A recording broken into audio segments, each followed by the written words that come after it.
body that has to be shaved. And you guys are like, oh, I need so much more to do this like every other day. Now, men talk about power tools. Have you seen the power tools that a woman has underneath her bathroom sink? And it's not made by Makita. We go to the mirror every day and we go, another day. Oh, no, I haven't it. Now, the teenage version of this is, Joey's not going to love me.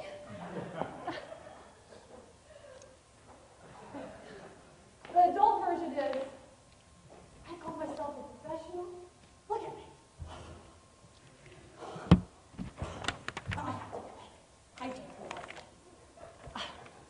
Any wonder that we're not amazing when we look ourselves into what makes us amazing, our soul, the window through our eyes, and defeat our whole entire day?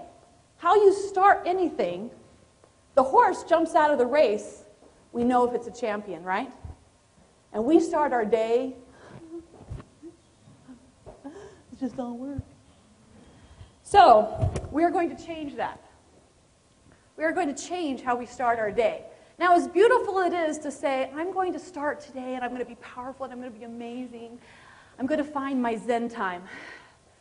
Well, I have a team that I work with every day to help me get ready. And this is what they do. Mom! I need this! I need that! That's my beauty team. So whose job is it to get me ready? That's my job. So every day I do what I call vanity prayers. Now before I share with you exactly what those are, I want to tell you my story of how I came upon vanity prayers. At 15 years old, I am not the confident woman you see today. I'm just as tall. I have 82 stitches on my face, which leaves me with some awesome scar tissue. I have red, rashy skin. My 3 front teeth are missing. My father is the missing link between ape and man. He's 330 pounds, 6'3". His wrists are this big, and yes, he can beat up all of your dads. That's what I knew as a kid. My grandmother used to tell me that someday a man would come. Now imagine your grandmothers. Do you smell the cookies in the air? Maybe the homemade bread? That's not my grandma. She says, someday a man will come, and he will love you because you're a good worker. And his wife will have died, so he'll need someone to take care of things. And then she'd turn to my beautiful blonde petite sister and be like, oh, we're going to have to beat them off with a stick. And we did. They flocked. And I made an assumption that because my sister was beautiful and my grandmother's idea of beauty and all of this hotness was not that view. I wasn't the typical package that I thought and what society told me was beautiful. And maybe we can just have this idea that society is not out for our best interest. They're actually trying to sell us things. Those magazine covers are not to make our self-esteem feel good. It's not to empower our young women to be powerful and amazing creatures. It's to sell us stuff. So I saw those same magazines, and I would hear the words of my grandmother and the boy that would tease me, that I would run from the room crying, which makes them stop teasing you if you cry. Right? I'm 15 years old, and I moved to a new town, and I stand up in front of the classroom. Now, I had read What Makes Someone Confident. You stand with your shoulders back, right? And this is kind of how it looked on me, showcasing my best features. My father's chin. And I'd stand there, and I said my name, and everybody started laughing. Now, I'm not exaggerating. Everybody started laughing. And I walked through the school, they'd say, oh, and they'd say my name and laugh, and I thought, that's great. And I was repeating every mean thing that had ever been said, justifying why they would react to me this way, and I knew I was a joke. I remember walking home that day. I was going to go home and explain to my mom how my day went. Now, I'm 15, so I'm an adult. So I know that I can't just say, oh, everyone laughed at me. Mom would say, that's an exaggeration. When you use always and never, you undermine your argument, right?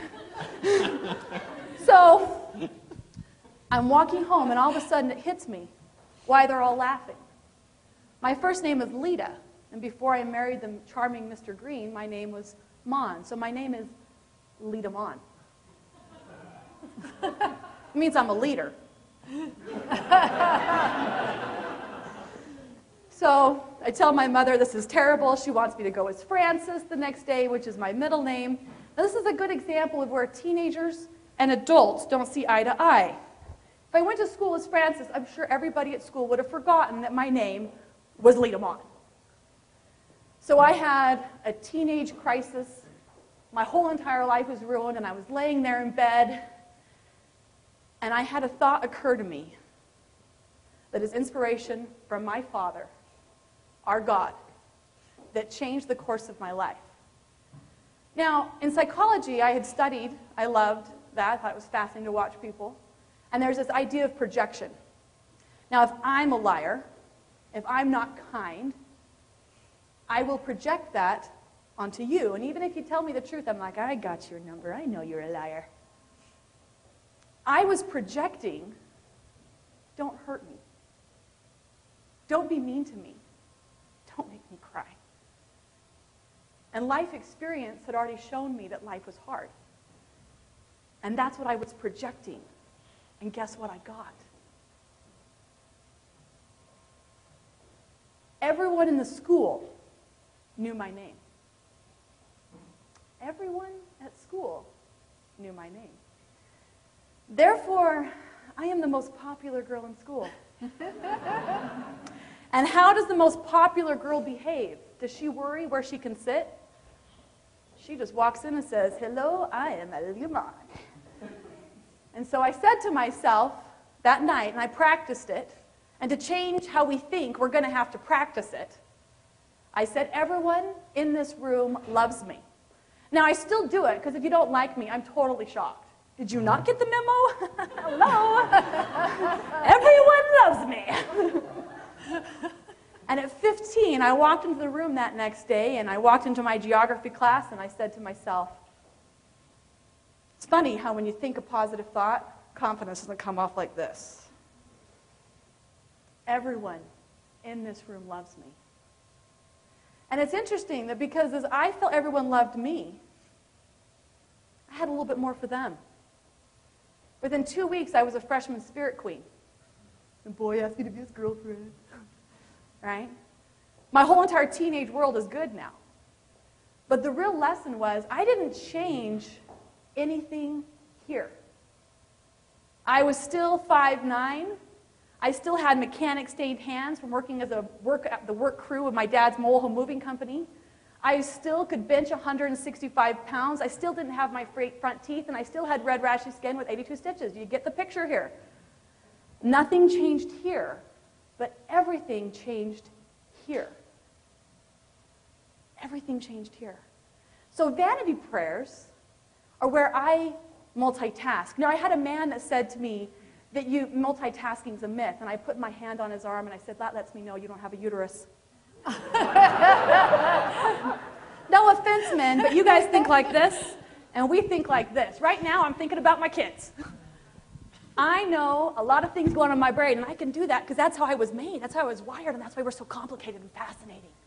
We're just intriguing, aren't we?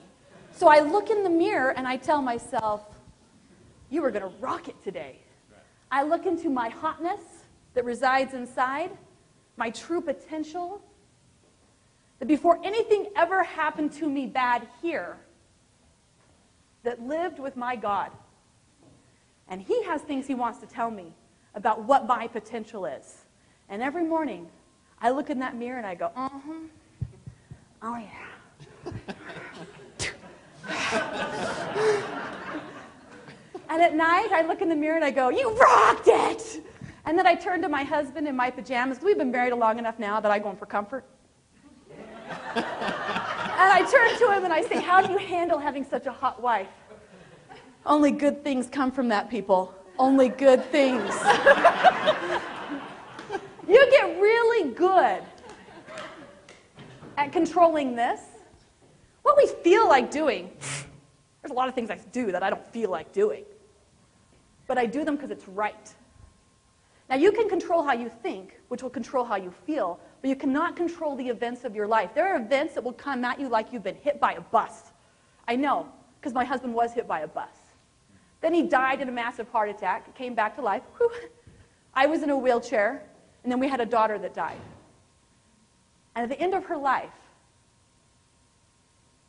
when I saw her going back to her God, and she had lived a life of being true to her hotness, her purpose, what comforted me was that she had had more laughter than tears. See, all of this right here is just a symbol of the work that I did on the inside of me. Life is not about having perfection. Life is not about looking perfect. Life is about seeing the perfection in what we have. Thank you for your time.